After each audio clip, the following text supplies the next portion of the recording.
Do you want to reach tier 5 without wasting months of resources and wasting too much time? In this video, I will show you exactly what you should prioritize and, more importantly, what you should stop doing. We're gonna have a couple of topics which are super necessary for every single player, especially to free-to-play players, because they need the most amount of time to actually reach tier 5. I'm gonna give you the most easy way, most important upgrades, most important researches, and most important ways how you can actually spend gems to get to tier 5 fastest. So, first topic is rush your city hall and requirements, right? We all know that City Hall is the most important building in Call of Dragons. But actually, you don't even have to make City Hall level 25 in order for you to be tier 5 player. I would say you have to get your City Hall 24, and after that you can easily wait, because 25 level requires you to have 2k gems in order for you to get blueprints, and gems are really important resource for free-to-play players, especially when you are chasing the tier 5 units, right? So remember, basically level 24 should be your target, and as fast as you are going to get to level 24, much easier it will be for you to progress through Call of Dragons, right? Of course, City Hall is not the only building which is super important for reaching tier 5. We have to remember the rally drum, right? Rally drum and the watchtower is the buildings. Without them you can't even increase levels on your research building, and without increasing levels of your research building, you can't really even go to tier 5 unlocking, right? It's a minimum requirement. So basically, you have to have Rally Drum level 25 and Watchtower level 25, and then you will be able to unlock your tier 5 troops. Also, it's not even unlocking tier 5 troops, right? You have to be strong in every situation in Call of Dragons. Even if you are chasing to be tier 5, you still have to be fighting, you still have to enjoy the game, right? And in order for you to enjoy the game, you have to have a couple of buildings on a higher levels. For example, make your army recruitment buildings at least 24 level, right? Not only you will be able to recruit the army in a higher frequency, but also you are going to have some additional bonuses for the open field PvP. For example, for the archer building, maximum level is giving us 2% overall defense bonus for every single troop type in our city.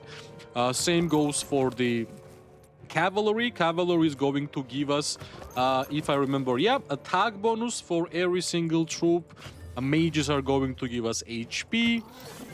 The infantry attack and the flying units are going to give us defense bonus, right? So imagine increasing levels for your army recruitment buildings. You will be able to recruit more troops, and also you are getting more bonuses for the open field PvP, which is super important, right? Another building which is really important is, of course, the hospitals, right? Because, well, it's really easy to understand why. Higher level on your hospital, more elixirs you are going to get. And we all know how important elixir is in this game, because you are basically reviving your troops to fight more, right? So more elixirs you have, more time you are having for the PvP, which is super important. That's the best way to have fun in this game. Also, even the hospital buildings have bonuses for the open field PvP. That's, of course, overall HP bonus 0.5%.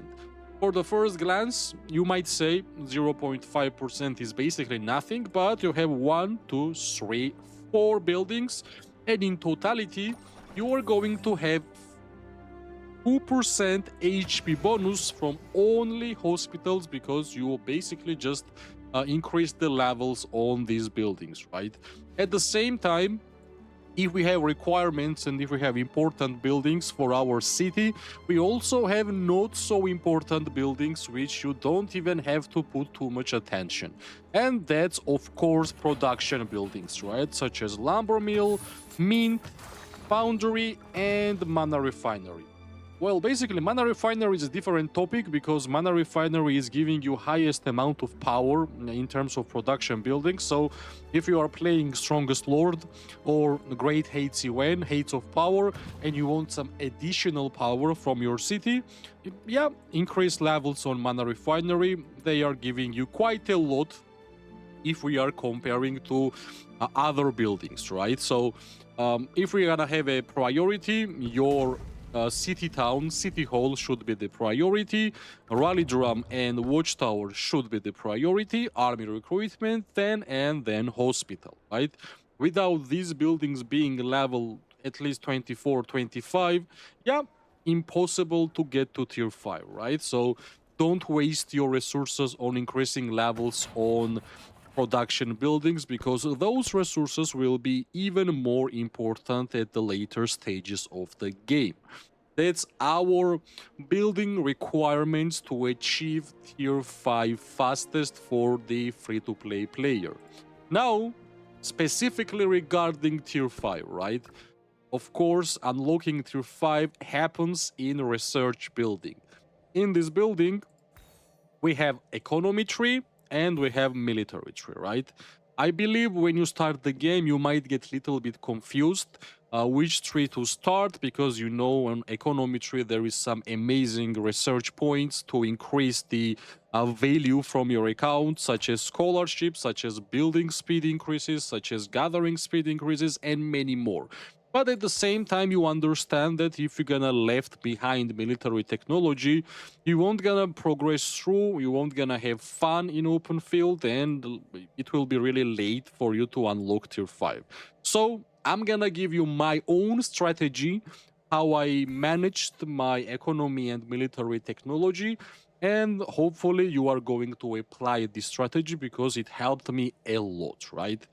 First of all, of course, it's important to start with econometry, but in my opinion, one of the most important priorities for every single player have to be getting to tier 4, right? Because when you get tier 4, that's actually when you are starting playing this game.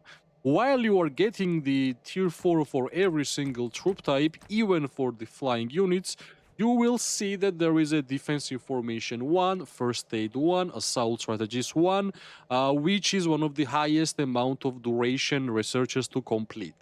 I will tell you that you don't have to have level 10, like maximum levels on these three researches. Level 8 will be enough for you to progress through to the tier 4, right? So basically, get to tier 4 as fast as possible. Without tier 4, you won't gonna get the resources and the items which is necessary for you to go ahead and unlock tier 5. So, minimum requirements in military technology, unlock every single troop type on a tier 4 level. After that, our whole focus goes to economy tech, right? And economy tech, there is a couple of really important researches. For example, scholarship 1, architecture 2, supply chains 1. But even here, you have a point where you have to stop. And in my opinion, the point starts whenever you have scholarship to maximum level. On economy tree, you stop here. After that, you can see there is a production buildings which can increase the production value, but we don't care about production building values for now. That's the important word, for now. So we increase levels on the important researches on economy 3, and we go to scholarship 2, make it level 10, and then we stop economy tech and we are going ahead towards military tech. Well, we already have tier 4 on a military tech. Now what we are doing is actually maxing out defense information 1, assault strategies 1, and first aid 1. I will remind you, these three researchers in military tech, last couple of levels is basically 150 days minimum. So you can imagine how much time you have to spend in order for you to max them out. As soon as you are going to max them out, you are moving forward to Assault Strategies 2, First Aid 2, and Defensive Formation 2. But here also we have a requirement, right? Maximum available levels you can get without having Rally Drum 25, Research Building 25, and Watchtower 25 is Assault Strategies 8, if I remember correctly. But basically, most important is that you won't gonna be able to have it level 10 until you have some important buildings, which we already spoke, on maximum level. So we kinda have to stop at the level where we can't really move up, right? And that's the key point, because we already have all the important, super important researches finished on economy tech. We have defensive formation 1 maxed out. We have first aid 1 maxed out. Assault strategies 1 maxed out.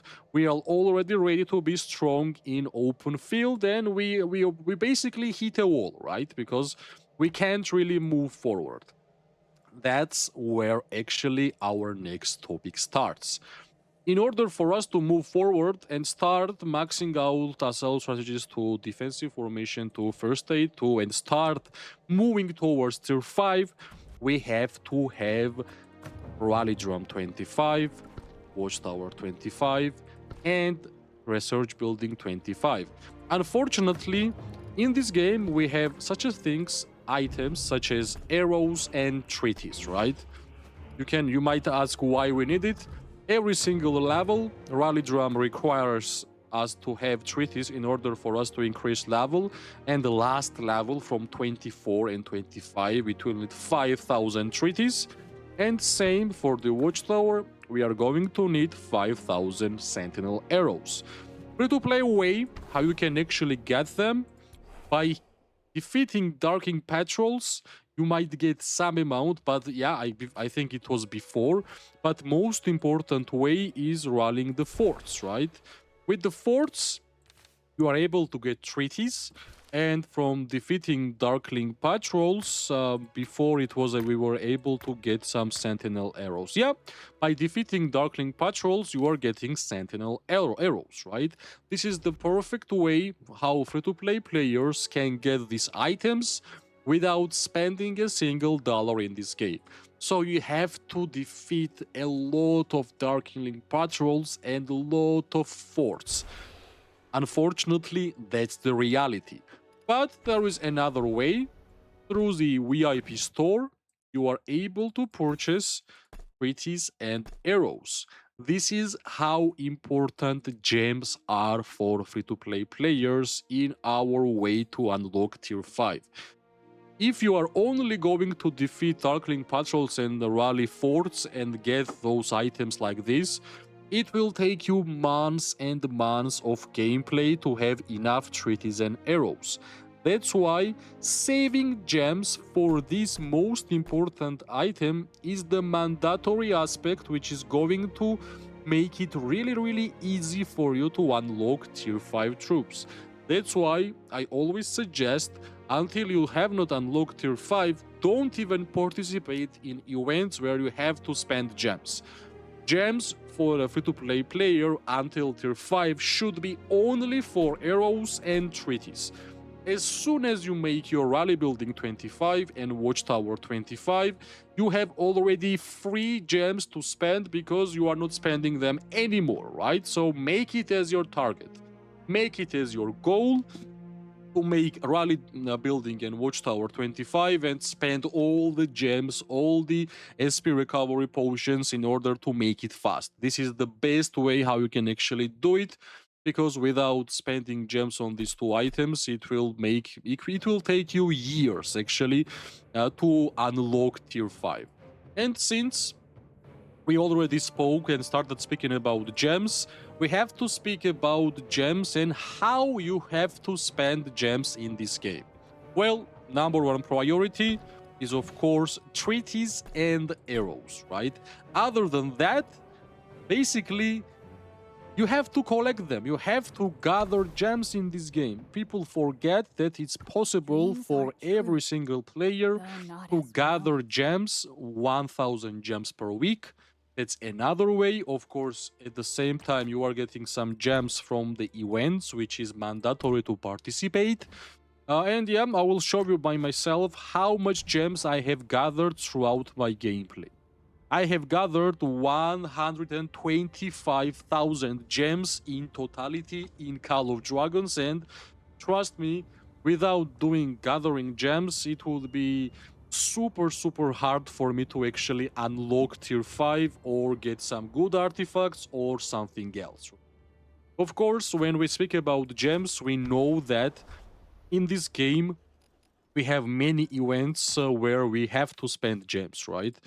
Fortunately, after some updates, the Universal Artifact Compendium, it's not really necessary for us to spend gems anymore. Because we have something like Amber Key Chest. Basically, before, in order for you to get 2 legendary artifacts from the Compendium, you have to spend 30k gems. Now, you don't even have to do that.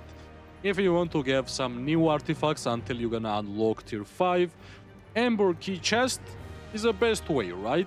Because those gems will always go towards treaties and arrows until you're gonna make those rally drum and watchtower building 25. Without those buildings, unfortunately, it's impossible to unlock tier 5. That's the reality, right? But if you still want to have at least one event where you want to spend some gems, still, you don't really believe me fully, then yeah, Forge of Light, right? Forge of Light. Not because this is the amazing event, not because this event has highest value, no, because of one simple fact. After some updates, we got some feature called Exemplar Wish. Exemplar Wish makes your legendary artifacts even better, and in order for you to at least unlock this feature, you have to have we have to draw 2000 draws of Forge of Light. This is the event which is not the best for a free-to-play player or tier 4, but it has highest future value on your investment in this game. But still, when we are speaking about spending gems on our road to tier 5, unfortunately, treaties and arrows are the items which we have to put our attention 100%. Also, in this game, we have VIP, right? And this VIP has something which will double your speed on unlocking tier 5. And let me explain you how, right? First of all, when you start the game, you have level 1, level 0 VIP, which is basically nothing. On daily bonuses, you are getting some daily gifts, some bonuses, which are basically nothing, right? But whenever you are increasing levels on your VIP, you are seeing some nice bonuses. For example, level 1, gathering speed. Level 2, some mana production and in general resource production. Level 3, building speed, which is already good. Level 4, here we go, research speed, right? And we know how much time it takes to research some important items, some important researches. Level 5, training speed. Level 6, gathering speed, building speed. Level 7, training speed. And level 8 is the point which will help us to double our time on, reduce our time twice on unlocking tier 5. Basically, until level 8, you can only research one research per time. After level 8, you will be able to research 2 skills at the same time. Can you imagine? It means that you will be able to research one of the researchers from the economy tech, one research from military technology, right? So you can imagine how fast things are going to happen. So minimum requirement for you in your road of unlocking tier 5 is to get level 8. That's a super important. You are getting research speed, second research queue permanently unlocked, and also you are getting legendary hero token, 1 per reset. So how many good things you are getting on level 8 is just too much, right?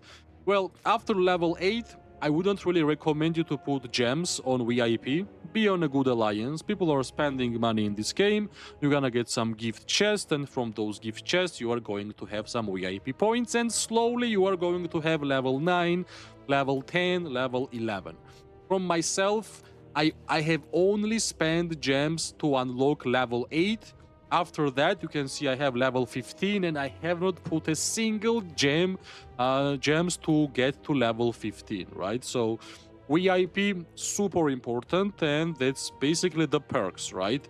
If you're gonna go to store, you can see here you have some really important and good items which you are going to purchase as a free-to-play player. That's basic SP recovery, sentinel arrows 50 per week, 5-minute speed up, treaties 50. It's basically for free, right? Like whenever you are buying treaties and arrows for gold, it means that it's for free. Some epic medals and some legendary medals. Whenever you're gonna increase more and more levels, of course, you also have 24-hour speed ups as a high value item which you can purchase, but I believe treaties and arrows is the items which you should always buy whenever you are trying your best to unlock tier 5 troops. That's basically enough for our VIP and daily rewards conversation. Also, we have to speak about troops, right? Because we know that recruiting troops, especially if you are using speed ups while recruiting troops, it will take a lot of amount of resources for you, right? Since you are tier 4, it's not really necessary for you to go all in on troops, right? Because you're gonna waste so many resources which are necessary for you to have some researches, because some of the researchers has a lot of resources needed in order for you to start researching them. So my advice, don't go all in on troops. On a daily basis, recruit army. Don't use too much universal speed ups. Don't use too much army recruitment speedups, because they will be necessary when you unlock tier 5 and when you have to convert your tier 4 troops to tier 5. That's super important, right? Because if you're gonna spend your universal speedups on recruiting tier 4 army, unfortunately at the point when you're gonna hit tier 5, you will have nothing. Especially as a free-to-play player, you won't gonna have anything available. So don't go full mode on recruiting troops. Just recruit them on a daily basis, just normal. Don't use speedups, because speedups is the item which will help you to have a huge boost. Imagine you have been saving speedups while you are tier 4. As soon as you made yourself tier 5, you are spending every single speed up on a converting tier 4s to tier 5s, right? Because that will be your highest point in the game. That will be your happiest moment. You finally unlock tier 5. You even have speed ups, you even have resources, and you are waiting for the great Hates of Power event, and you are going all in on converting your tier 4s to tier 5. Not only you will have a lot of power added, also you are going to have a lot of points on a Hates of Power, and you might even unlock legendary city skin, right? That's the strategy which I used by myself. That's how I got 3 million tier 5 archers, 1.2 million tier 5 wyverns. That's how I got so many resources even till this day, because I basically managed my speed ups and resources in the correct way. I was patient, because as a free-to-play player, if you are not patient in Call of Dragons, you will be struggle. Hopefully, after watching this video, it will be easier for you to progress through tier 5. And as always, if you like the video, press like, subscribe, share. It gives me more and more motivation to make more content for this game. I wish everybody an amazing day, morning and night, wherever you are. We are going to see each other really soon. Bye bye and good luck.